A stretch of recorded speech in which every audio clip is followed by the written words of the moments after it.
একই সাথে actually Facebook live এবং জুম দুই জায়গায় অ্যাক্টিভ, কোনো সমস্যা নেই। আমরা ইনশাল্লাহ তাহলে ক্লাসটা শুরু করতে পারি এখন। আমি আজকে যেটা দিয়ে শুরু করব আপনাদেরকে বলতেছিলাম, আজকে বেশ কিছু ইন্টারেস্টিং জিনিসপত্র পড়াবো আপনাদেরকে ইনশাল্লাহ। এই জিনিসগুলাই অ্যাকচুয়ালি বোর্ড পরীক্ষায় যেমন আপনাদের খুব কাজে লাগবে, আবার হচ্ছে অ্যাডমিশন টেস্টেও এই জিনিসগুলা মোটামুটি একইভাবেই কাজে লাগবে। সো আমি একটু স্লোলি আগাবো আজকে, কারণ হচ্ছে কিছু জিনিসপত্র আপনাদের মানে হচ্ছে পরবর্তীতে যে একটু ডিফারেন্টলি কাজে লাগবে। সো চলেন শুরু করি। আমি বলতেছিলাম গত ক্লাসে তড়িৎচুম্বক আবেশ, আবেশটা কি? আবেশটা হচ্ছে যদি কোথাও একটা চৌম্বক ক্ষেত্রের পরিবর্তন করি, সেই চৌম্বক ক্ষেত্রের পরিবর্তনের কারণে একটা ভোল্টেজ উৎপন্ন হয়। সো আবার বলতেছি, রিপিট করতেছি, চৌম্বক আবেশ কাকে বলে? চৌম্বক আবেশ বা তড়িৎচুম্বক আবেশ হচ্ছে যদি কোনো একটা জায়গায় আমি চৌম্বক ক্ষেত্রের পরিবর্তন করি বা চৌম্বক ফ্লাস্কের পরিবর্তন করি, সেই ফ্লাস্কের পরিবর্তনের কারণে আমার একটা আবিষ্ট তড়িৎচালক শক্তি কি হবে? চলে আসবে।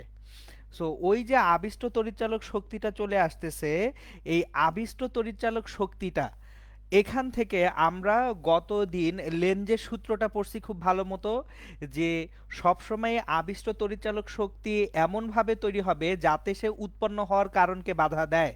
এবং আমি আপনাদেরকে ডিরেকশনগুলো খুব সুন্দর মতো দেখানোর চেষ্টা করছি যে কিভাবে ডাইরেকশনগুলো আসে। এখন আজকে আমার শুরু করার কথা হচ্ছে, একটা হোমওয়ার্ক ছিল, সেই হোমওয়ার্কটা দিয়ে, যে আগে হোমওয়ার্কটা করাবো তারপর হচ্ছে এই চ্যাপ্টারের কন্টেন্টে ঢুকবো। সো হোমওয়ার্কটা কি ছিল? হোমওয়ার্কটা ছিল একটা সার্কিট দিছিলাম আমি আপনাদেরকে, সেই সার্কিটটা আমি আবার আঁকি। দেখেন, আমি আপনাদেরকে একটা সার্কিট দিছিলাম, সার্কিটটা ছিল এরকম, সর্ট অফ লাইক দিস।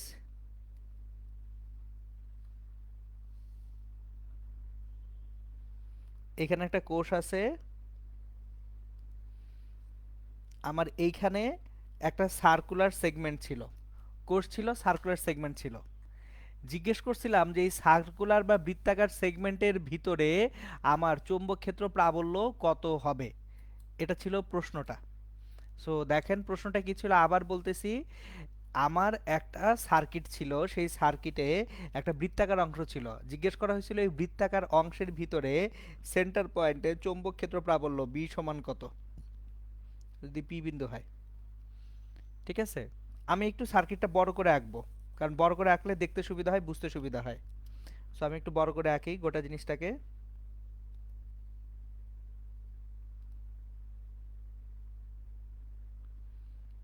এইভাবে আঁকি।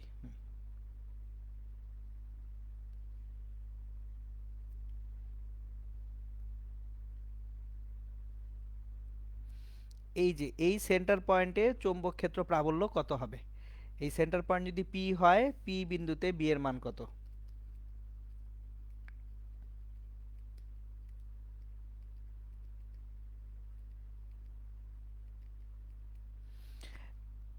এখন কয়েকজন বোধহয় অ্যান্সারটা বের করতে পারছিলেন যে জিরো হবে, পি বিন্দুতে বি এর মান জিরো হবে।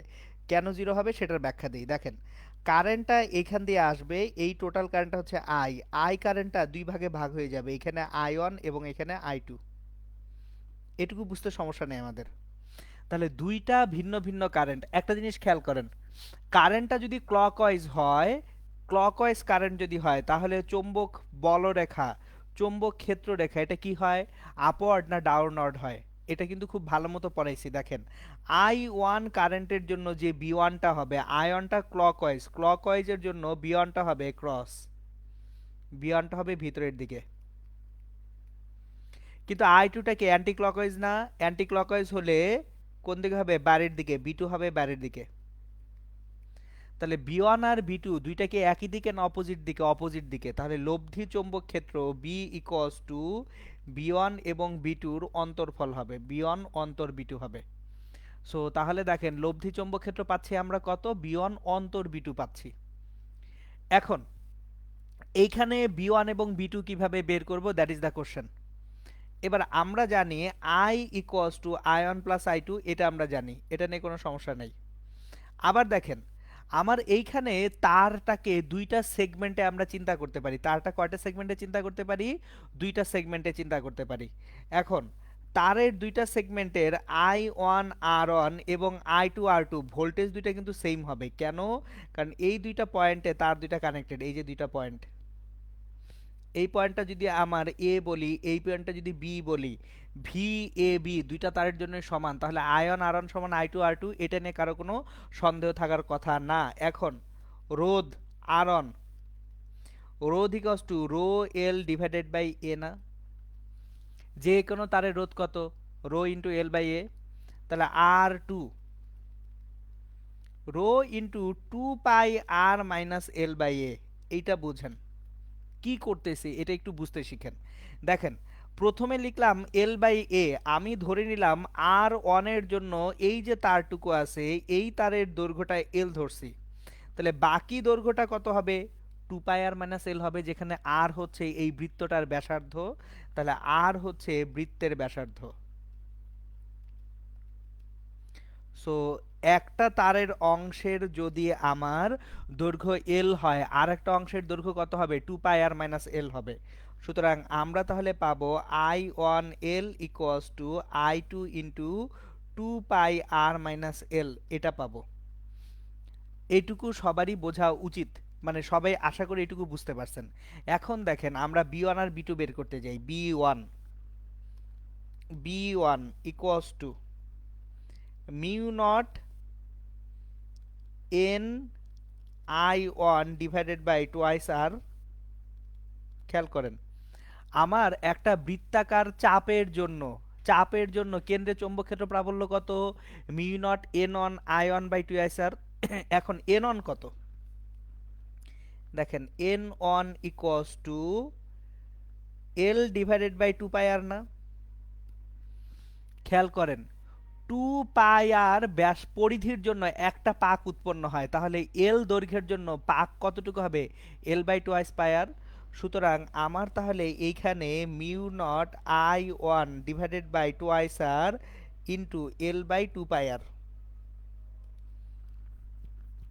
সুতরাং এটা পাচ্ছি আমরা বি ওয়ান। আবার বি টু যখন নির্ণয় করতে যাচ্ছি, B two equals to mu naught n two I two divided by two r. এখন mu naught I two divided by twice r, n two কত? এন টু, আমার এল দৈর্ঘ্য একদিকে চলে গেছে, আরেক দিকে কত আছে? টোয়াইস পাই আর মাইনাস এল দৈর্ঘ্য divided by two pi R, এটা হচ্ছে এন টু। এখন তাহলে বি ওয়ান আর বি টুর মধ্যে একটা জিনিস খেয়াল করে, আই ওয়ান এল আমার B equals to B one অন্তর বি টু, মানে বি ওয়ান থেকে বি টু বাদ দিব, তাহলে বি ওয়ানটা লিখি mu naught I one divided by two R into L by two pi R minus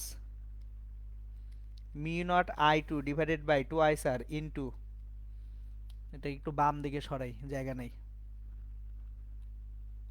এই পুরো রাশিটুকুকে বাম দিকে সরাই দিব। ওমা সিলেক্টেড হয় নাই কেন? হয়েছে।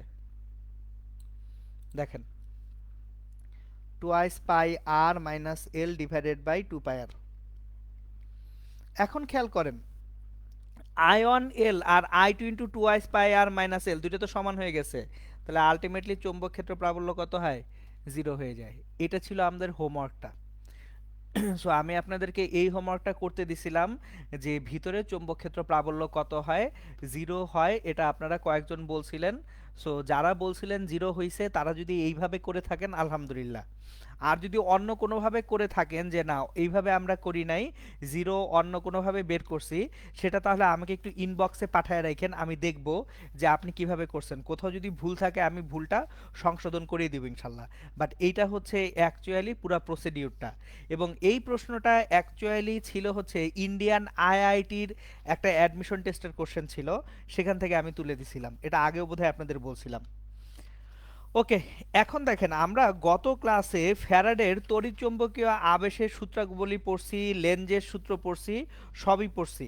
এখন আজকে যেটা শুরু করব সেটা হচ্ছে গাণিতিক ব্যাখ্যা দিতে শুরু করব। আমি গাণিতিক ব্যাখ্যা দিতে শুরু করার আগে ওই অ্যানোটেশন অফ করি নেই, পোলাপান দাগায়, খুব খারাপ। এই কে দাগায় দেখেন।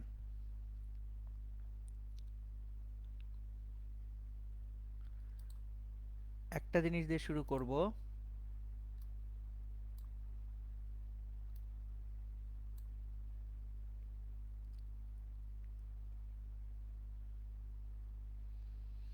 বোরহানুল ইসলাম সামি ভাইয়া, আমি তো ভাবছিলাম যে তার সমান দুই ভাগে ভাগ হয়েছে, তাই রোধ সেম ধরছিলাম এবং আই সমান I/2 ধরে করছিলাম। না ভাইয়া, তাহলে হয় নাই।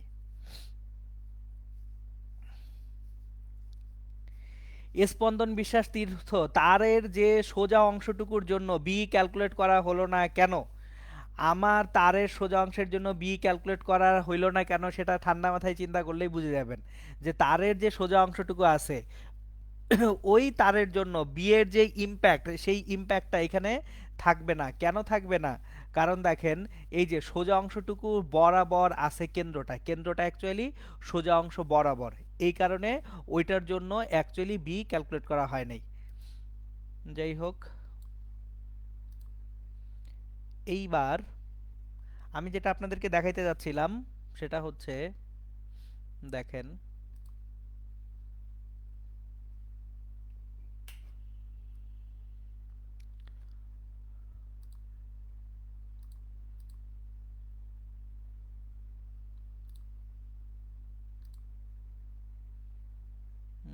হুম,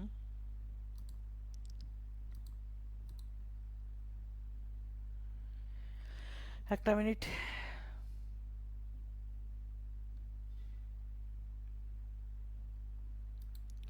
আমি শুধু সোর্সকে দেখাইতে যাচ্ছি।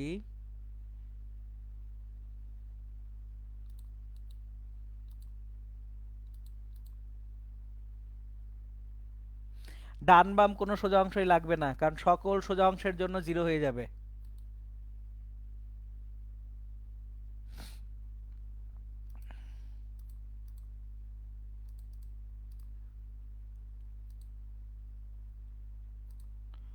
ও,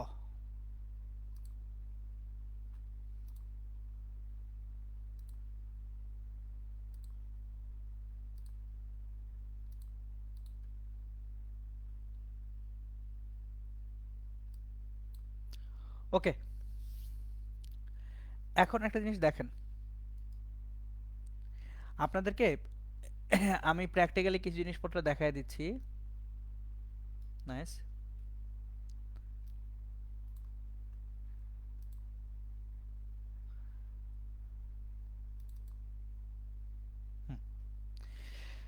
ওকে, এখন শুধু আমাকে দেখতে পাওয়ার কথা আপনাদের।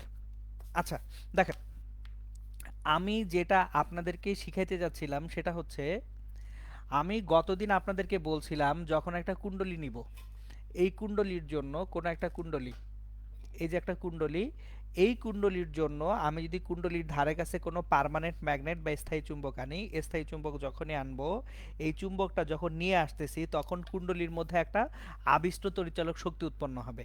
এখন কেন আবিষ্ট তড়িৎচালক শক্তি উৎপন্ন হবে সেটা বলতেছিলাম, যে চৌম্বক বলরেখার পরিবর্তন হলে বা ফ্লাস্কের পরিবর্তন হলে আবিষ্ট চৌম্বক ক্ষেত্র তৈরি হয়। সো এই আবিষ্ট যে তড়িৎচালক শক্তির তৈরি হচ্ছে, এইটা কতটুকু ম্যাথমেটিক্যালি সম্পর্কিত কার সঙ্গে, সেটা এখন আমি আপনাদেরকে দেখাবো। সো আমরা যে আবিষ্ট তড়িৎচালক শক্তি আছে, সেই আবিষ্ট তড়িৎচালক শক্তির পরিমাণটা শিখতে চাই, যে আবিষ্ট তড়িৎচালক শক্তি বা ভোল্টেজের পরিমাণটা কত হবে। এখন দেখানোর আগে আমি ভিডিওটা অন করছি জাস্ট একটা এক্সাম্পল দেওয়ার জন্য। এক্সাম্পলটা হচ্ছে, আমি একটা সুইচ দেখাবো আপনাদেরকে। ধরেন, এই যে আমার হাতে একটা সুইচ আছে, দেখেন সুইচ, এই যে সুইচটা আছে, একটা প্র্যাকটিক্যাল জিনিস আমি শিখাই আপনাদেরকে। এই সুইচটাকে যদি অন অফ করতে যাই, অনেক সময় দেখা যায় যে সুইচে স্পার্ক হয়। সো সুইচ অন অফ করার সময় কেন সুইচে স্পার্ক হয়, সেই জিনিসটার ব্যাখ্যা আমি আজকে গাণিতিকভাবে এবং থিওরিটিক্যালি দেখায় দেখায় শিখাবো। সো আবার বলতেছি, যে কোনো সুইচ যদি আমি অন অফ করতে যাই সাডেনলি, এবং এটা যদি একটা পুরান সুইচ হয়, সো এই সুইচের সঙ্গে একটা বাতি সংযুক্ত আছে, সো অন অফ করলে একটু রুমের আলোটা কম বেশি হচ্ছে সেটা দেখতেছেন। কিন্তু এই সুইচটা যদি পুরাতন হয়ে যায়, নষ্ট সুইচ হয়, তখন দেখা যায় যে সুইচ যখন অন অফ করতে যাচ্ছেন, সুইচে তখন একটা স্পার্ক হয় এবং আমাদের ভয় লাগে যে আচ্ছা স্পার্ক হলো, তাহলে বোধহয় এখানে শর্ট সার্কিট হয়েছে বা কোনো ঝামেলা হয়েছে। সো কেন একটা সুইচ অন অফ করতে গেলে আমাদের কারেন্ট এর প্রবাহের কারণে এখানে স্পার্কটা কেন তৈরি হচ্ছে, এটা হচ্ছে প্রথম ব্যাখ্যা যে স্পার্ক কেন তৈরি হবে। আমি পুরো জিনিসটা বুঝিয়ে বলতেছি আপনাদেরকে। দেখেন সুইচটা যখন অন অবস্থায় আছে, অন, সুইচটা অন, আমি অন অবস্থায় রাখছি, তাহলে এইখানে একটা কনস্ট্যান্ট কারেন্ট ফ্লো করতেছে না? এই কনস্ট্যান্ট কারেন্টটা ম্যাক্সিমাম 5 অ্যাম্পিয়ার, যে তারটা আছে এই তারটা 5 অ্যাম্পিয়ার কারেন্ট নিতে পারে, তাহলে এখানে ম্যাক্সিমাম 5 অ্যাম্পিয়ার একটা কারেন্ট আছে। হঠাৎ করে সুইচটাকে অফ করলাম, একেবারে হঠাৎ করে, তাহলে হঠাৎ করে যখন অফ করতেছি খুব অল্প সময়ের ব্যবধানে কারেন্টটা জিরো হয়ে গেল না? তাহলে কারেন্টের হঠাৎ করে কি হচ্ছে, পরিবর্তন হচ্ছে। যখনই কারেন্টের পরিবর্তন হবে তখনই অ্যাকচুয়ালি খেয়াল করেন কারেন্টের পরিবর্তন মানে কি, কারেন্টের সঙ্গে চৌম্বক ক্ষেত্র রিলেটেড না? বুঝেন? মানে আমি স্লোলি যাব, দরকার হলে আরো স্লো পড়াবো, কিন্তু তারপরে জিনিসটা বুঝতে হবে আপনাদের, কারণ এই জিনিসগুলো আপনারা বুঝতে পারেন না। খেয়াল করেন, আমি এর আগে চ্যাপ্টার 4 আমরা যখন পড়ছি, পুরা চ্যাপ্টারটাই কি ছিল, তড়িৎ প্রবাহের জন্য কোনো বিন্দুতে চৌম্বক ক্ষেত্র প্রাবল্য কত সেটা আমরা দেখছি। সো তড়িৎ প্রবাহের জন্য কোনো বিন্দুতে আমরা কি দেখছি, প্রাবল্য দেখছি। তাহলে যদি তড়িৎ প্রবাহের জন্য আমরা প্রাবল্য দেখে থাকি, সেক্ষেত্রে খেয়াল করেন কারেন্ট যখন আসে, আমার কারেন্ট আছে, একটা চৌম্বক ক্ষেত্র আছে, যেই কারেন্টটার মান পরিবর্তন হবে চৌম্বক ক্ষেত্রের মান কি হবে, পরিবর্তন হয়ে যাবে না? আমি যদি কারেন্টের মান চেঞ্জ করে দেই সেক্ষেত্রে চৌম্বক ক্ষেত্রের মান কি একই থাকবে না পরিবর্তিত হবে? চৌম্বক ক্ষেত্রের মান সেক্ষেত্রে পরিবর্তিত হবে। সো আবার বলতেছি, যতক্ষণ কারেন্ট আছে চৌম্বক ক্ষেত্র আছে, আপনি কারেন্টটাকে চেঞ্জ করছেন, চৌম্বক ক্ষেত্র চেঞ্জ করছেন না। এখন যদি চৌম্বক ক্ষেত্র চেঞ্জ হয় তাহলে কি আসবে, একটা ভোল্টেজ আসবে। সো শুরুতে এই যে এই সুইচের ভিতরে নিজস্ব কোনো ভোল্টেজ ছিল না, সে শুধু কারেন্টটা ফ্লো করাচ্ছে এবং কারেন্ট ফ্লো করার কারণে একটা লাইট জ্বলতেছে বা একটা ফ্যান চলতেছে, কিছু একটা হচ্ছে। কিন্তু যেই আমি সুইচটাকে সাডেনলি অন বা অফ করতেছি তখনই কি হচ্ছে, এই সুইচের কারেন্টের মান চেঞ্জ হচ্ছে। কারেন্টের মান চেঞ্জ হওয়া মানে কি, চৌম্বক ক্ষেত্র বি চেঞ্জ হওয়া। কারণ চৌম্বক ক্ষেত্র বি কার সঙ্গে সম্পর্কিত, সরাসরি কারেন্ট আয়ের সঙ্গে সম্পর্কিত। সো আমার যদি কারেন্ট চেঞ্জ হয় কারেন্টের সঙ্গে চৌম্বক ক্ষেত্র চেঞ্জ হবে।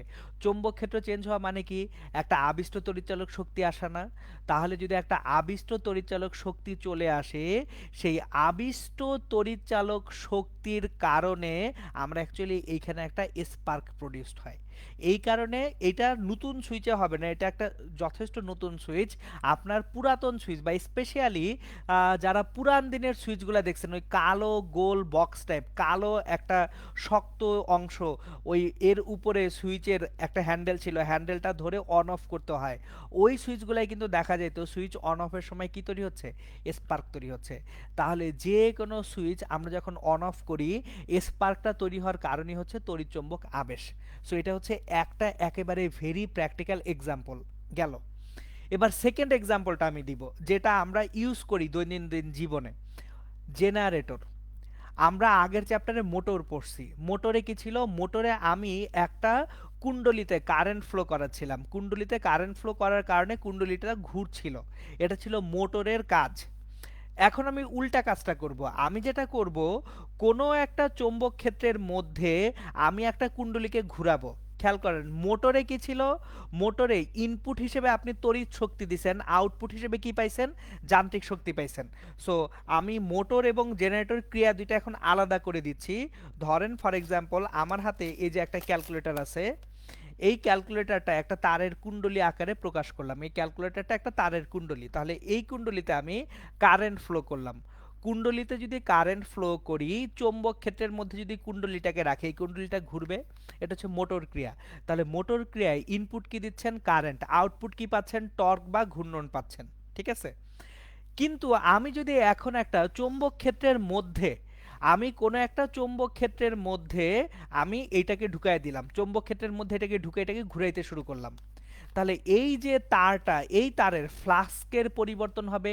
কেন ফ্লাক্সের পরিবর্তন হবে, কারণ হচ্ছে সে চৌম্বক বলরেখাকে ছেদ করতেছে। যখনই ফ্লাক্সের পরিবর্তন হবে তখনই একটা আবিষ্ট তড়িৎচালক শক্তি আসবে। এই যে আবিষ্ট তড়িৎচালক শক্তি পাচ্ছি, এটাই হচ্ছে আমার জেনারেটরের আউটকাম। সো মোটর আর জেনারেটর একই যন্ত্র, জাস্ট উল্টাভাবে কাজ করে। সো যেটা মোটর সেটাকে আপনি জেনারেটরে কনভার্ট করতে পারবেন, খুব বেশি ঝামেলা করতে হবে না। সো মোটর এবং জেনারেটর দুইটাকে পরস্পর রূপান্তর করা যায় খুব ইজিলি। সো আবার তাহলে রিপিট করতেছি, মোটরে কাজ করে কি তড়িৎ প্রবাহের চৌম্বক ক্রিয়া, আমি তড়িৎ প্রবাহ দিয়ে চৌম্বকত্ব উৎপন্ন করে তাকে ঘুরাচ্ছি।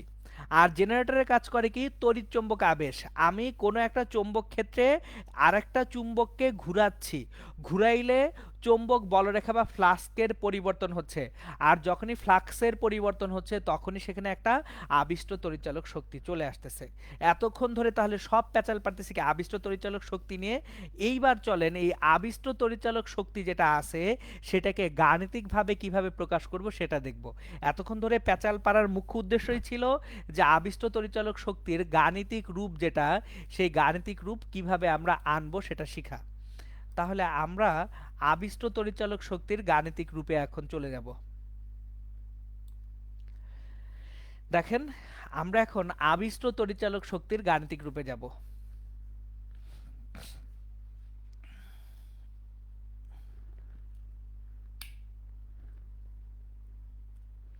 সো আবিষ্ট তড়িৎচালক শক্তি,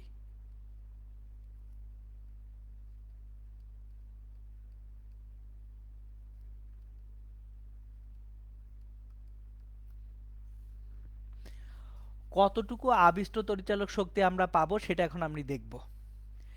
এখন দেখেন, আমরা যদি কোথাও ফ্লাস্কের পরিবর্তন করি, ফ্লাস্ক ফাই, এই ফ্লাস্কের যে পরিবর্তন হবে ফ্লাস্কের পরিবর্তনের হারের সঙ্গে সমানুপাতিক হচ্ছে ই। আবিষ্ট তড়িৎচালক শক্তি যে ফ্লাস্ক আছে চৌম্বক ফ্লাস্কের পরিবর্তনের সমানুপাতিক। তাহলে এখানে আমরা শুরুতেই বলে নেই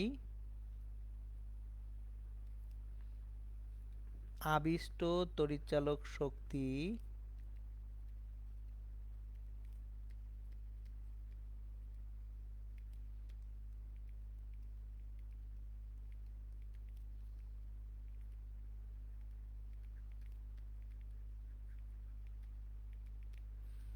চৌম্বক ফ্লাস্কের সমানুপাতিক। কিন্তু এখানে আবার কথা আছে, একটা অপোজিট ডিরেকশনও চলে আসবে। কেন অপোজিট ডিরেকশন চলে আসবে?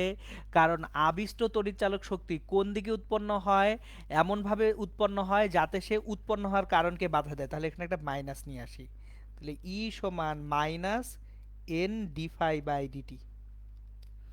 এটাই হচ্ছে আমাদের আবিষ্ট তড়িৎচালক শক্তির ইকুয়েশন। এবং আমরা এই গোটা চ্যাপ্টার পড়বো এটা দিয়ে, ই সমান minus N D phi by D T দিয়ে। এখন দেখেন, ফাই এটা কি চৌম্বক ফ্লাস্ক,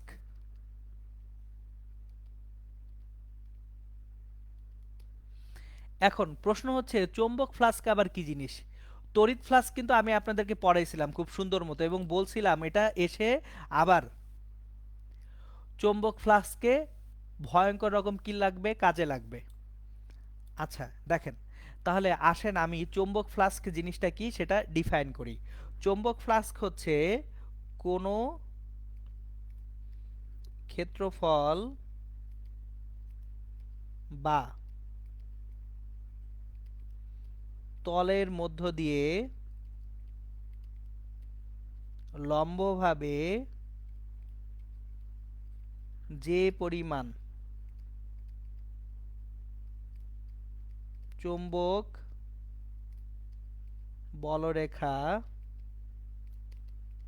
প্রবেশ করে তাই হচ্ছে চৌম্বক ফ্লাস্ক। মানে একটা তলের মধ্য দিয়ে লম্বভাবে যে পরিমাণ চৌম্বক বলরেখা প্রবেশ করবে তাই চৌম্বক ফ্লাস্ক। এখন দেখেন, তাহলে আমরা আলটিমেটলি কি পাচ্ছি, কোনো এক জায়গায় যে আবিষ্ট তড়িৎচালক শক্তি সেটা চৌম্বক ফ্লাস্কের সমানুপাতিক, কিন্তু একটা মাইনাস কেন দিচ্ছি বারবার বলতেছি, এটা একটু মনে রাখেন। এই মাইনাসটা কেন, ই ইকুয়ালস টু কেন মাইনাস, মাইনাসটা কেন হচ্ছে দেখেন, লেঞ্জের সূত্র থেকে পড়ছি আবিষ্ট তড়িৎচালক শক্তি উৎপন্ন হওয়ার কারণকে বাধা দেয়। আবিষ্ট তড়িৎচালক শক্তি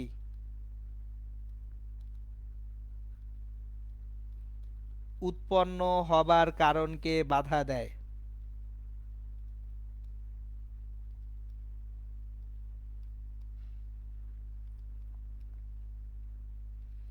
তাহলে উৎপন্ন হচ্ছে কোন কারণে? ফ্লাস্কের পরিবর্তনের কারণে। সেটাকে সে কি করবে? বাধা দিবে। আর যদি বাধা দেয় তাহলে কি আসবে? প্লাস আসবে না মাইনাস আসবে? একই ডিরেকশনে কাজ করলে সেটা পজিটিভ, অপোজিট ডিরেকশনে কাজ করলে সেটা কি হয়? নেগেটিভ হয়। এই কারণে মাইনাস সাইনটা আসলো। এখন আসেন আমাদের তাহলে এইবার মাথায় রাখতে হবে চৌম্বক ফ্লাস্ক ফাই কিভাবে ক্যালকুলেট করতে হয়। সো চৌম্বক ফ্লাস্ক ফাই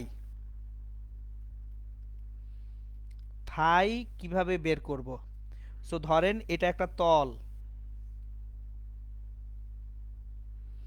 এই তলের মধ্য দিয়ে লম্বভাবে যে চৌম্বক বলরেখা প্রবেশ করতেছে, এই চৌম্বক বলরেখাগুলো এইরকম, এটাগুলো হচ্ছে ধরেন বি।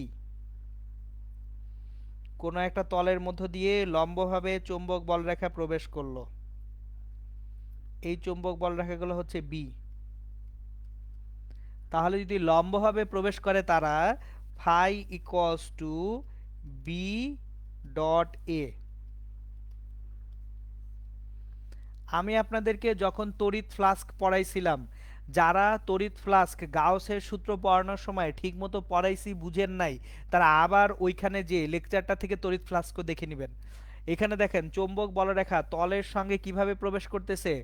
লম্বভাবে প্রবেশ করতেছে। তাহলে লম্বভাবে যদি প্রবেশ করে, এ এর ডিরেকশন কোন দিকে? এই তলের ডিরেকশন, এ ডিরেকশন কি এটা না? যে কোনো তলের ডাইরেকশন তলের উপর কি বরাবর? লম্ব বরাবর। তাহলে বি ডট এ যদি করি আমরা কি পাবো? Equals to B A cos 0 degree equals to B A পাবো। এটা হচ্ছে এই সিনারিওতে ফ্লাস্কটা।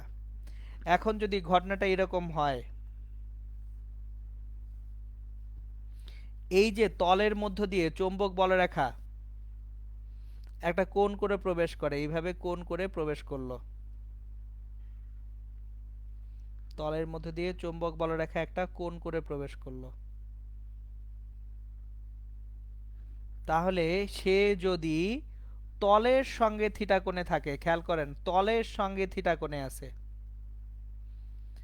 তাহলে লম্ব যে উপাংশটা আছে এই চৌম্বক বলরেখার লম্ব উপাংশ তলের সঙ্গে লম্ব উপাংশটা কত? এটা যদি বি হয়, লম্ব উপাংশ বি ভেক্টরের এদিকে লম্ব উপাংশ কত হবে? বি সাইন থিটা হবে না? দেখেন তো এখানে লম্ব উপাংশটা বি সাইন থিটা হচ্ছে না? তাহলে এটা যদি থিটা হয়, খেয়াল করেন এটা থিটা, তাহলে বি সাইন থিটা এর সঙ্গে আমার এ এর দিকের সঙ্গে আছে, এটা থিটা হলে লম্ব উপাংশ কত? B sine theta. এখন তাহলে ফাই ইকুয়ালস টু আবারও বি ডট এ আছে, এদিকে লিখি, এখানে flux phi equals to B dot A. B এবং এর মধ্যবর্তী কোণ কত? দেখেন তো এটা হচ্ছে বি, আর এখানে এ। বি এবং এর মাঝখানের কোণ কি? 90 মাইনাস থিটা না?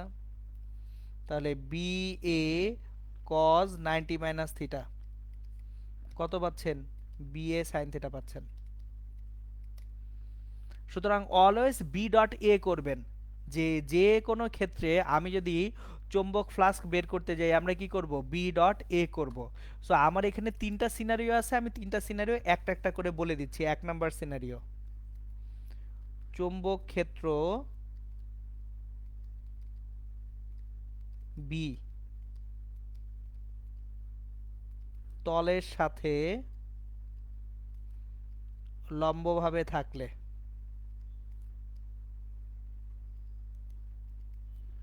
ফ্লাস্ক ফাই সমান বি এ ডিরেক্টলি, চিন্তা ভাবনা ছাড়া। 2, চৌম্বক ক্ষেত্র বি তলের সাথে থিটা কোণ উৎপন্ন করলে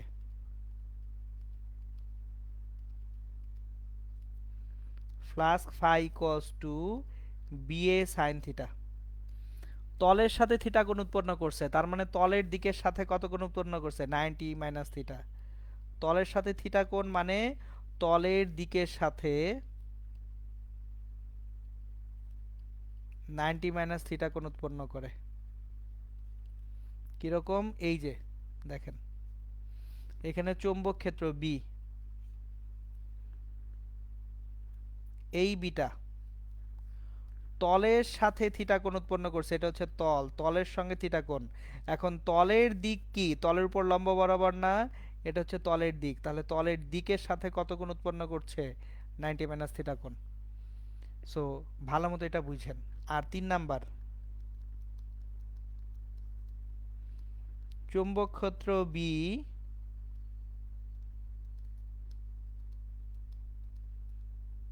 তলের দিকের সাথে থিটা কোণ উৎপন্ন করলে,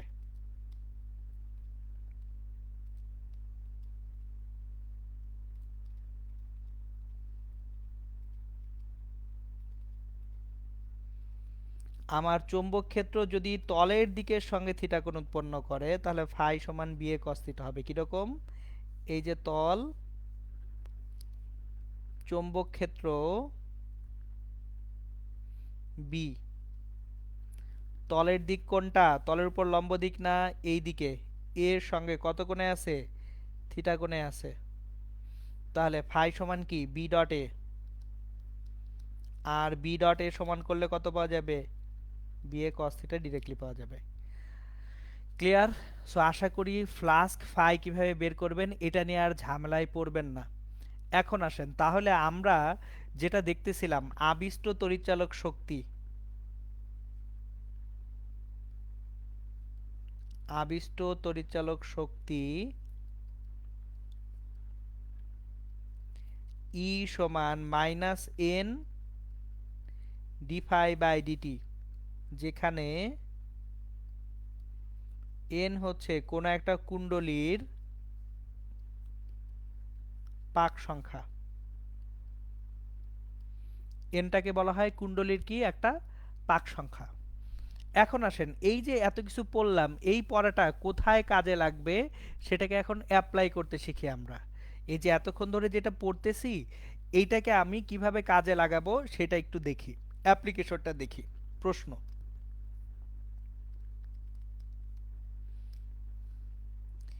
একটি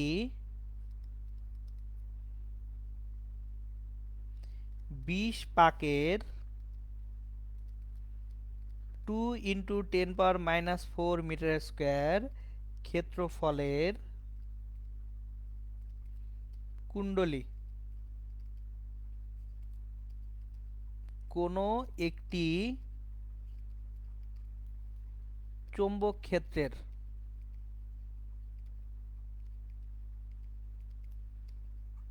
সাথে লম্বভাবে রাখা ছিল।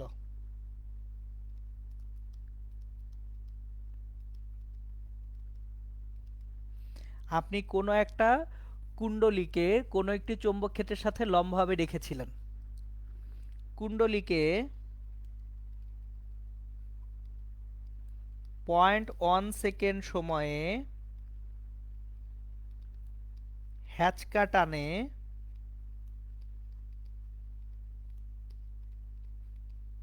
চৌম্বক ক্ষেত্রের বাইরে বের করে আনা হলে কুণ্ডলীতে কত তড়িৎচালক শক্তি আবিষ্ট হবে?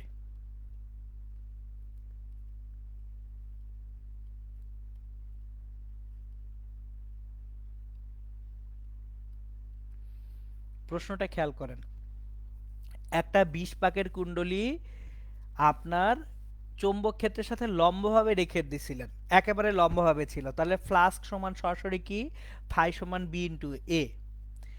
এখন কুণ্ডলীকে আপনি 0.1 সেকেন্ড সময়ে হ্যাচকা টানে চৌম্বক ক্ষেত্রের বাইরে বের করে আনলেন, তাহলে কুণ্ডলীতে কত তড়িৎচালক শক্তি আবিষ্ট হবে? এবার আমার বি এর মানটা দেওয়া থাকলো, ধরেন বি, চৌম্বক ক্ষেত্র বি হচ্ছে 2.4 ইন্টু 10⁻⁻2 টেসলা।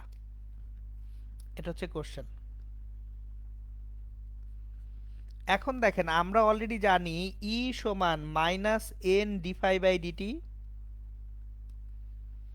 এখন যেহেতু লম্বভাবে রাখা ছিল, তাহলে ফ্লাস্ক ফাই ইকুয়ালস টু কি বি ইন্টু এরিয়া এ, তাহলে minus N D by dt of B এ।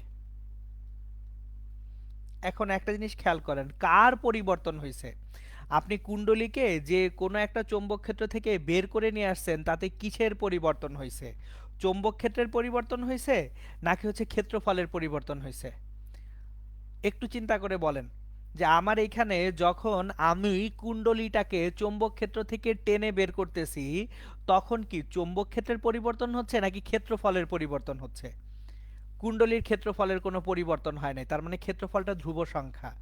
পরিবর্তিত হচ্ছে কে? চৌম্বক ক্ষেত্র বি। তাহলে minus N D B by DT. তাহলে মানগুলা বসিয়ে দিই। -20, এরিয়া এ হচ্ছে কত? Area A 2 × 10⁻⁴। এখন খেয়াল করেন, আমার শুরুতে চৌম্বক ক্ষেত্র ছিল কত? 2.4 × 10⁻² টেসলা। এটা ছিল শুরুতে চৌম্বক ক্ষেত্র। শেষ চৌম্বক ক্ষেত্র কত? 0 না?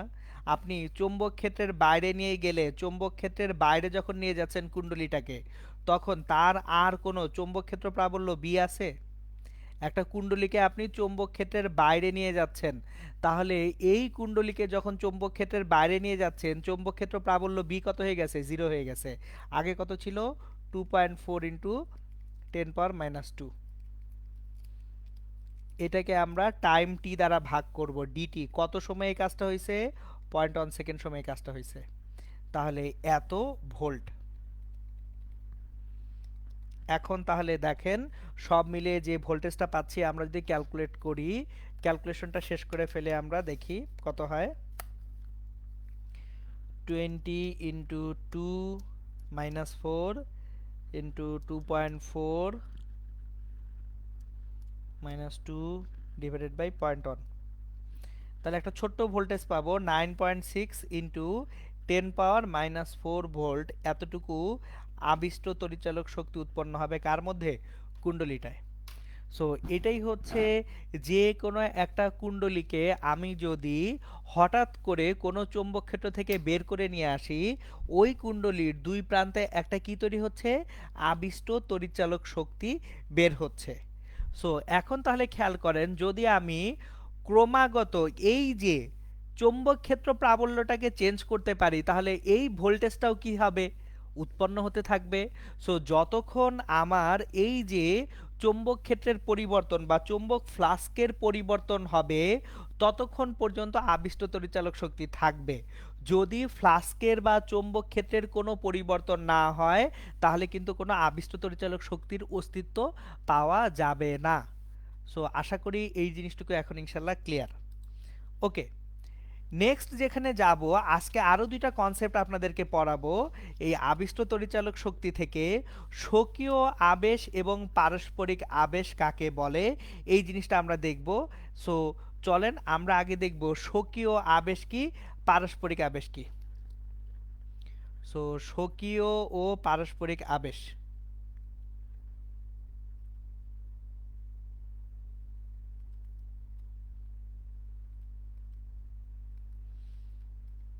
Self inductance.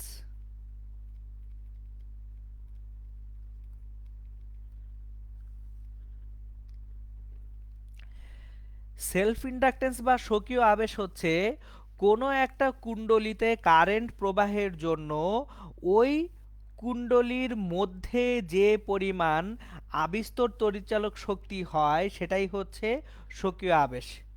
আবার বলতেছি, আমি যদি একটা মাত্র কুণ্ডলী নেই, ধরেন এখানে একটা কুণ্ডলী নিলাম, আপনি এই কুণ্ডলীতে যে কারেন্টটা আছে, এই কারেন্টটাকে যদি পরিবর্তন করতে থাকেন, কারেন্ট পরিবর্তন করলে এইখানকার যে চৌম্বক ক্ষেত্র প্রাবল্য বি কি চেঞ্জ হয়ে যাবে না? তাহলে আমি কারেন্ট ফ্লো করাচ্ছি এবং এই কারেন্টটা যদি পরিবর্তী প্রবাহ হয়, পরিবর্তী মানে কি? যেটা পরিবর্তনশীল। ধ্রুব মানের কারেন্ট দিয়ে লাভ নাই। এই যে দেখেন, এইখানে আমি কিন্তু ডিসি ব্যাটারি লাগাই নাই। ডিসি ব্যাটারি হইলে কোনো স্বকীয় আবেশ আসবে না। কেন আসবে না? কারণ ডিসি ব্যাটারি যদি হয়, তাহলে তো আমার অ্যাকচুয়ালি কারেন্টের কোনো পরিবর্তন হচ্ছে না। সো আমি এই জন্য এসি দিয়ে এই জিনিসটা বুঝাচ্ছি যে যদি একটা কুণ্ডলিতে আপনি তড়িৎ প্রবাহের পরিবর্তন করেন তাহলে ওই কুণ্ডলিতে চৌম্বক ফ্লাস্কের পরিবর্তন হবে। আর যখনই চৌম্বক ফ্লাস্কের পরিবর্তন হবে তখনই এখানে কি চলে আসবে, একটা আবিষ্ট তড়িৎচালক শক্তি চলে আসবে। এই যে আবিষ্ট তড়িৎচালক শক্তিটা উৎপন্ন হচ্ছে, এই উৎপন্ন হওয়ার কারণটাই হচ্ছে অ্যাকচুয়ালি স্বকীয় আবেশ। সো আমার তাহলে স্বকীয় আবেশের সংজ্ঞাটা হচ্ছে কোনো বদ্ধ কুণ্ডলীতে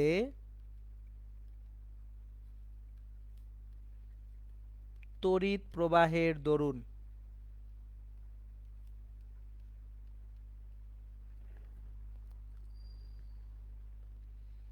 চৌম্বক ফ্লাস্কের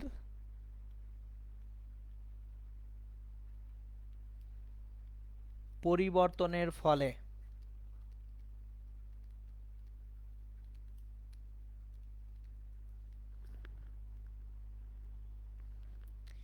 যে তড়িৎ চৌম্বক আবেশ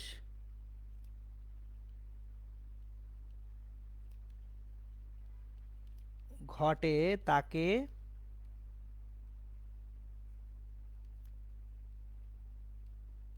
স্বকীয় আবেশ বলে। এখন এখানে আমি আবার একটু স্লো হব, কারণ বেশ কিছু জিনিসপত্র আছে স্লো হওয়ার মতো, স্লো না হলে আপনারা বুঝবেন না। সো আমি একটু আপনাদেরকে একটা জিনিস এখন বুঝাবো যে চৌম্বক ফ্লাস্ক, চৌম্বক ফ্লাস্ক কিভাবে পাক সংখ্যার সঙ্গে সম্পর্কিত সেটা আমি এখন আপনাদেরকে দেখাবো। সো আসেন আমি এখন আপনাদেরকে চৌম্বক ফ্লাস্ক এবং পাক সংখ্যা এই দুইটার মধ্যে আগে সম্পর্ক বুঝায় নেই।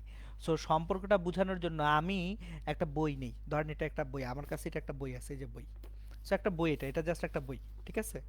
তাহলে এই বইটা যখন আমি হাতে নিচ্ছি, দেখেন এই যে বইটা যে হাতে নিচ্ছি, এই বইটায় খেয়াল করেন, ওমা বই তো ধুলাবালি পড়ে আছে, অনেকদিন পরে বইটা হাত দিলাম তো ধুলাবালি পড়ে আছে। বইটা একটু হচ্ছে জ্ঞানী গুণী আতেল মার্কাদের বই, বুঝছেন? এটা আপনাদের কামে লাগবে না কোনো।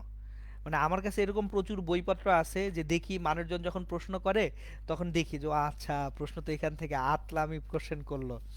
যাই হোক হোয়াট এভার। সো একটা জিনিস খেয়াল করেন, ধরেন এই যে বইয়ের পেজগুলো আছে, আমি এই বইয়ের মধ্যে দিয়ে চৌম্বক ক্ষেত্র চালনা করব। আমি বইটার মধ্যে দিয়ে চৌম্বক ক্ষেত্র চালনা করব, দাঁড়ান। বই না হয়ে আমরা কাগজ নেই, কারণ কাগজ ফুটা করা যাবে, বই তো ফুটা করা যাবে না, বই ফুটা করলে বই খারাপ হয়ে যাবে। সো আমি একটু কাগজ নিব, এই যে একটা নোটবুক আছে আমার হাতে, নোটবুক। আমি এই নোটবুকের মধ্যে দিয়ে চৌম্বক বলরেখা চালনা করব। এখন চৌম্বক বলরেখা চালনা করার জন্য চিকন কিছু একটা লাগবে যেটা এটাকে ছেদা করে যেতে পারবে। তাহলে এটাকে ছেদা করব আমি। ওকে, এক কাজ করি, আহ এইটার মধ্যে দিয়ে না দিয়ে, এই তো পাইছি ভালো জিনিস, এটার মধ্যে দিয়ে ছেদা করি, এটা ছেদা করলে সমস্যা হবে না। ওকে, নাইস। বেশি না, তিনটা পেজ নেই, এক দুই তিন। দেখেন এখানে তিনটা পেজ আছে, একটা দুইটা তিনটা, কয়টা পেজ? তিনটা পেজ। খেয়াল করছেন কয়টা পেজ? তিনটা পেজ, এক দুই তিন, সবাই দেখতে পাচ্ছেন তো? তিনটা পেজ ক্লিয়ারলি দেখতে পাওয়ার কথা, তিনটা পেজ আছে। ওকে, এখন দেখেন চৌম্বক বলরেখা এর মধ্য দিয়ে লম্বভাবে প্রবেশ করবে, তাহলে এইটার মধ্য দিয়ে, এই যে এটা চৌম্বক বলরেখা, এই পেন্সিলটা হচ্ছে চৌম্বক বলরেখা। তাহলে যদি একটা পেজ নেই, খেয়াল করেন একটা পেজের মধ্যে দিয়ে যে কয়টা বলরেখা ছেদ করবে, এই যে দেখেন একটা পেজের মধ্যে দিয়ে বলরেখাটা ছেদ করছে, কয়টা পেজ? একটা পেজ। তাহলে এখানে ফ্লাস্ক ফাই সমান কত? বি ইন্টু এ। কয়টা ক্ষেত্রফল? একটাই পেজ, একটা ক্ষেত্রফল। এখন যদি সে দুইটা পেজ ভেদ করে যায়, দুইটা পেজ ভেদ করে গেলে ফ্লাস্ক কি হলো? ডাবল হইলো না? কয়টা পেজ এখন ভেদ করছে? দেখেন কয়টা পেজ ভেদ করছে? দুইটা পেজ, দুইটা পেজ ভেদ করছে, ফ্লাস্ক কি হয়েছে? ডাবল হয়েছে। এখন যদি সে তিনটা পেজ ভেদ করে, কয়টা পেজ ভেদ করছে? তিনটা পেজ, ফ্লাস্ক কয় গুণ হয়েছে? 3 গুণ। তাহলে ফ্লাস্ক সরাসরি কার সঙ্গে সম্পর্কিত? পাক সংখ্যার সঙ্গে সম্পর্কিত। সো দেখেন যদি এই যে বলরেখা শুধু একটা পেজকে ছেদ করে, কয়টা পেজকে ছেদ করতেছে? এখন দেখেন বলরেখা যদি শুধুমাত্র একটা পেজকে ছেদ করে, একটা পেজকে ছেদ করছে, তাহলে এই যে একটা পেজকে ছেদ করার জন্য চৌম্বক ফ্লাস্ক পাবেন কি একটা মাত্র এরিয়া বা ক্ষেত্রফলে। কিন্তু সে যদি দুইটা পেজকে ছেদ করে তখন ক্ষেত্রফল বা এরিয়া কি দুইটা পেজের জন্য দুইটা ক্ষেত্রফল পাবেন। আপনি যদি তিনটা পেজকে ছেদ করে যান তাহলে কি আপনি তিনটা ক্ষেত্রফলের জন্য পাবেন। তাহলে খেয়াল করেন আপনি কি বি এর মান চেঞ্জ করতেছেন করতেছেন না, শুধু পাক সংখ্যা বাড়াইলে আপনি মোট ফ্লাস্কের পরিমাণ চেঞ্জ করতে পারেন। সেই কনসেপ্টটা একটু মাথায় ভালোভাবে নিয়ে নেন যে আমরা শুধুমাত্র পাক সংখ্যা বাড়াইয়া বা কমায়া অ্যাকচুয়ালি মোট ফ্লাস্কের পরিবর্তন করতে পারি। আমাদেরকে কষ্ট করে চৌম্বক ক্ষেত্র বি না বাড়াইলেও চলে। একই চৌম্বক ক্ষেত্রে আমি যদি পাক সংখ্যা বাড়িয়ে ফেলতে পারি তাহলে মোট ফ্লাস্কের পরিমাণ বাড়বে, আর যদি পাক সংখ্যা কমাই তাহলে মোট ফ্লাস্কের পরিমাণ কি হবে, কমবে। তাহলে টোটাল ফ্লাস্ক কার সঙ্গে সম্পর্কিত, পাক সংখ্যার সঙ্গে সম্পর্কিত। এটা নিয়ে আর কারো কোনো সমস্যা থাকা উচিত না। তাহলে এবার চলেন আমি গাণিতিকভাবে ইকুয়েশনগুলো আবার লিখি। সো আমাদের তাহলে মোট যে ফ্লাস্ক, মোট ফ্লাস্কটা সরাসরি কার সঙ্গে সম্পর্কিত, পাক সংখ্যার সঙ্গে সম্পর্কিত। তাহলে মোট ফ্লাস্ক,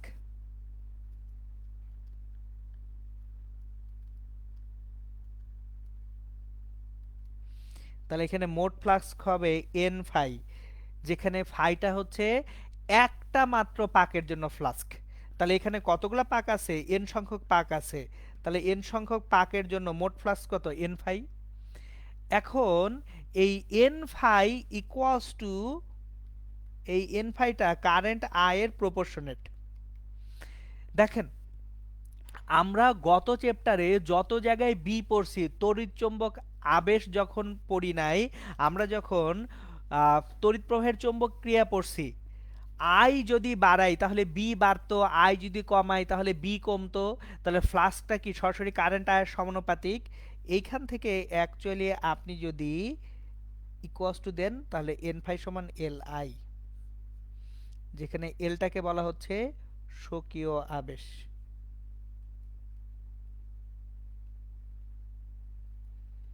গুণাঙ্ক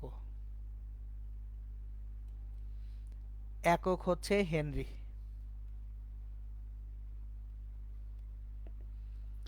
সো তাহলে দেখেন কোন একটা কুণ্ডলী, এই কুণ্ডলীর পাক সংখ্যা যদি এন হয়, আমি যদি এক একটা পাকে ফ্লাস্ক পাই ফাই, তাহলে মোট ফ্লাস্ক কত, এন ইন্টু ফাই, এটা ইকুয়ালস টু হবে এল ইন্টু আই। এখন একটা জিনিস দেখি তো চলেন, ই সমান ছিল minus N D phi by DT, তাহলে এন ফাই সমান যদি এল আই হয়ে থাকে, আমরা এখানে phi equals to L I by N লিখতে পারি। So minus N D by D T phi equals to L I by N. কিন্তু দেখেন একটা কুণ্ডলী যখন আপনি নিয়ে ফেলছেন, তার যে স্বকীয় আবেশ গুণাঙ্ক এল এবং পাক সংখ্যা এন দুইটাই ধ্রুব হয়ে গেছে। তাহলে minus n into L by n dI by DT, তাহলে minus L DI by dt. সুতরাং ই সমান minus L DI by dt. এটা হচ্ছে কোনো একটা কুণ্ডলীর জন্য স্বকীয় আবেশ এবং স্বকীয় আবেশে উৎপন্ন হওয়া আবিষ্ট তড়িৎচালক শক্তি হয়ে গেছে। এখন দেখেন এই যে আজকে যে এটা আপনাদেরকে পড়ালাম, এটা পড়ানোর পিছনে আসলে আপনাদের আমি শুরুতে যে এক্সাম্পলটা দিয়েছিলাম একটা সুইচ দিয়ে, চলেন এবার এই সুইচের এক্সাম্পলটা এখানে আমি নিয়ে এসে আপনাদেরকে পুরো জিনিসটা আরেকবার বুঝিয়ে দিই। সো আমি এখন সুইচের এক্সাম্পলটা আবার আনবো। তাহলে চলেন আমি সুইচের এক্সাম্পলটা আরেকবার আনি। আমি সুইচের যে এক্সাম্পলটা দিচ্ছিলাম সেই সুইচের এক্সাম্পলটা আরেকবার নিয়ে আসি, যে সুইচটা নিয়ে আসলাম। তাকান সুইচটার দিকে, আমার সুইচে একটা কারেন্ট আছে না, ধুম করে যদি কারেন্টটাকে অফ করে দেই তাহলে এইখানে কারেন্ট আই চেঞ্জ হয়ে যাচ্ছে না হঠাৎ করে। হঠাৎ করে যখন কারেন্ট চেঞ্জ হচ্ছে, যদি অল্প সময়ে কারেন্টের চেঞ্জ হয়, কত সময়, ধরেন সেটা মিলি সেকেন্ডে, আমি শুরুতেই বলছি এগুলো হচ্ছে পুরান সুইচে হয়। সুইচগুলো যখন নষ্ট হয়ে যায় তখন অ্যাকচুয়ালি সুইচের ভিতরের যে স্প্রিং মেকানিজম আছে ওটার কাজ করে না। এখন স্প্রিং মেকানিজম যদি কাজ না করে তখন খুব অল্প সময়ে সুইচটা অন অফ হয়ে যাবে। সুইচে আপনি ছোঁয়া দিচ্ছেন, এখানে দেখেন একটু কিন্তু আমাকে বল দিতে হচ্ছে, সুইচটা অন অফ হওয়ার জন্য বল দিতে হচ্ছে। এই ঘটনাটা, স্পার্কের ঘটনাটা এমন সব সুইচে ঘটে, দেখবেন টাচ করার সঙ্গে সঙ্গে সে অন অফ হয়ে যাচ্ছে। ওর ভিতরে স্প্রিং মেকানিজম নষ্ট হয়ে গেছে, খুব অল্প সময়ে আপনার কারেন্টটা চেঞ্জ হচ্ছে, সুইচ ওভার করতেছে। তাহলে এই যে দেখেন একটু আগেই লিখছি ই সমান minus L DI by D T না? চলেন ক্যালকুলেশন করে আমি আপনাদেরকে ঘটনাটা দেখাই। সো আমরা আবার কাগজে কলমে চলে যাই। দেখেন ই সমান ছিল minus L DI by D T ছিল। এখন খেয়াল করেন একটি সুইচ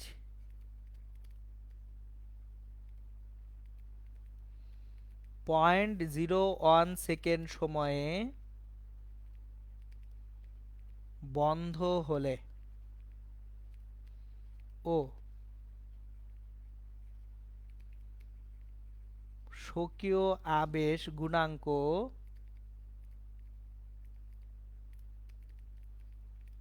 1 হেনরি হলে এবং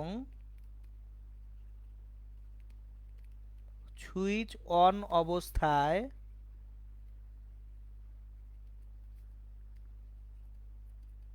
তড়িৎ প্রবাহ 2 অ্যাম্পিয়ার হলে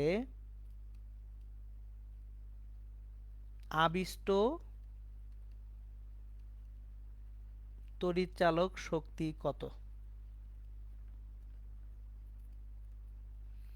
এটা হচ্ছে আমাদের কোশ্চেনটা। একটা সুইচ 0.01 সেকেন্ড সময়ে বন্ধ হয়ে যাচ্ছে এবং স্বকীয় আবেশ গুণাঙ্ক 1 হেনরি দেওয়া আছে। তাহলে দেখেন আমরা এখানে যেটা পাবো ই সমান minus L DI by dt. So minus L সমান 1 ডিআই, কারেন্টটা 0 হয়েছে 2 থেকে, 0 মাইনাস 2 0.01 সেকেন্ড। সো 2/0.01। দেখছেন সুইচের মধ্যে 200 ভোল্ট চলে আসছে। তাহলে যদি খুব অল্প সময়ে সুইচটা অন অফ হয়, যেটা সুইচের বেশি বয়স হলে হয়ে যায়, তখন এই দুর্ঘটনাটা ঘটে, বা তখন যে সুইচের ভিতরে কি তৈরি হয়, স্পার্ক তৈরি হয়। সো আশা করি এখন আপনাদের কাছে জিনিসটা ক্লিয়ার হওয়ার কথা, স্বকীয় আবেশটা কিভাবে কাজ করে এবং স্বকীয় আবেশটা কি জিনিস। ওকে, সো আজকে এই পর্যন্তই রাখবো। আমরা ইনশাল্লাহ আগামী ক্লাসে, মানে হচ্ছে মঙ্গলবার, আমি আপনাদেরকে পড়াবো পারস্পরিক আবেশ। এবং মাথায় রাখেন পারস্পরিক আবেশ জিনিসটা ভয়ঙ্কর ইম্পর্টেন্ট। কেন? পারস্পরিক আবেশ যদি না থাকতো তাহলে আমরা ট্রান্সফরমার পাইতাম না। আর ট্রান্সফরমার না পাইলে কি কি অঘটন ঘটতো সেটা ইনশাল্লাহ আমি নেক্সট ক্লাসেই আলোচনা করব। ঠিক আছে? আচ্ছা, আমি আপনাদের মেসেঞ্জার গ্রুপে গত চ্যাপ্টারের 8টা ম্যাথের হোমওয়ার্কের পিডিএফটা আপলোড করে দিছি। সবাই একটু কাইন্ডলি করবেন। করে কারো যদি কোনো জায়গায় কোনো ম্যাথে কনফিউশন থাকে সেটা আমাকে মেসেঞ্জারে ইনবক্সে জানাবেন। গ্রুপে আপনারা প্রবলেমগুলো দিয়েন না, কারণ গ্রুপে প্রবলেম দিতে থাকলে যেটা হয়, গ্রুপের মধ্যে অনেক বেশি কথাবার্তা আসলে না ইম্পর্টেন্ট জিনিসপত্র খুঁজে পাওয়া কষ্ট হয়ে যায়। ঠিক আছে? ওকে, তাহলে আজকে এই পর্যন্তই। যারা হচ্ছে রাত্রিবেলা ওই যে এমসিকিউ ক্লাস করবেন তাদের সঙ্গে দেখা হবে ইনশাল্লাহ রাত্রিবেলা আবারও 11:30টায়। আজকে নিউটনিয়ান বলবিদ্যার এমসিকিউ করাবো। সবাই তাহলে ভালো থাকবেন, সুস্থ থাকবেন, সুন্দর থাকবেন ইনশাল্লাহ। আসসালামু আলাইকুম।